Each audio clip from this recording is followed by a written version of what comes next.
Good morning, you guys. Pretty sure last night the wheels fell off the wagon a bit at my house.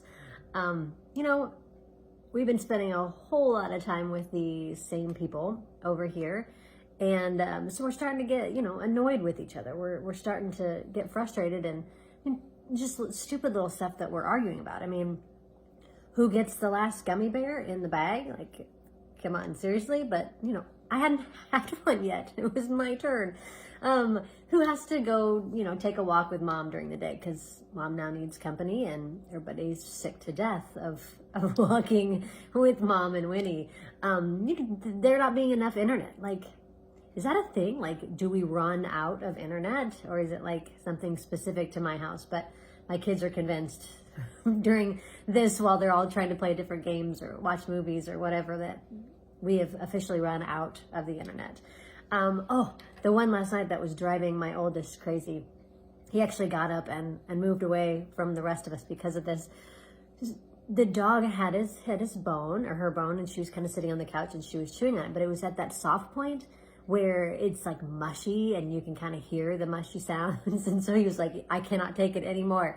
I can't, I'm out of here. And like, mouth noises are kind of a thing in my family. It's like a generational thing in my family. We can't stand crunching or mouth noises. So, I mean, don't judge. It's like an actual condition. You can look it up.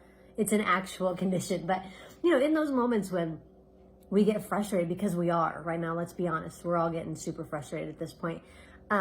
We tend to snap, or we say things or do things that are harsh, or they're really dumb. I mean, maybe we would normally act that way, but sometimes we're even doing some things that are a little bit out of character.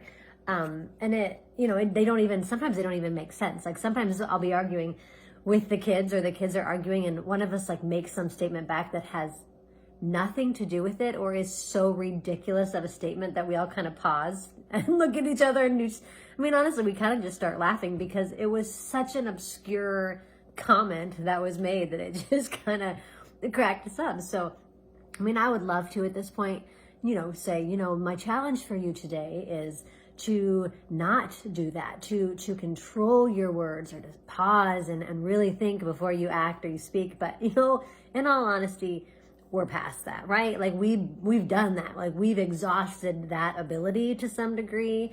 And so, right now it's a little different than it may have been in the past. Like, we're going to be irritated with each other. I mean, some of us are bored at this point in the evenings or during the day, or we've been with these same freaking people for a long period of time. And so we're gonna snap. We're gonna get frustrated because, we're all kind of losing it to a little bit of a degree.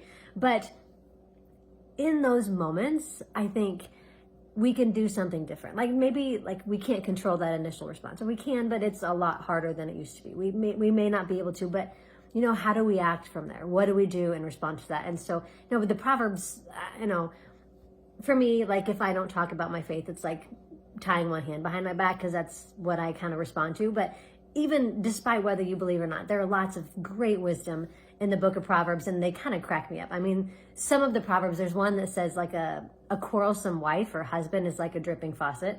Been there, done that. Or like a fool finds no pleasure in understanding something. He just finds delight in airing his own opinion. Like, you can put a face to that particular verse, can't you? Like, I can do that. But the one that specifically for me right now is Proverbs 17:9. It says, he who covers over an offense or promotes love, but he who repeats the matter separates close friends. Like, he who can look past that moment, realizing, they're frustrated, this is really tough right now, like, that promotes love, that promotes a good relationship. But those who like bring it back up and want to talk about it and want to belabor the point, that separates close friends. Or the fact that, maybe you do the same thing over and over and over again and don't recognize this is frustrating. So the challenge is maybe not to have unreasonable expectations of you this morning and expect you not to snap, because we're going to, but to go back and say, I'm sorry, I'm really sorry, I snapped, we've all done it. Just go back and apologize. Or if you were the one that was snapped at, or somebody did something dumb to you, then look over it. Like, don't like belabor it. Don't overreact to it. Just let it go. Let it go. I would love to sing the song to you, but we're not doing that. So anyway, that's kind of the challenge, and honestly, the encouragement to know we're all snapping, we're all doing dumb stuff, but let's just go back and say we're sorry, and look over it and don't belabor it. So have a good day, and stay healthy, you guys.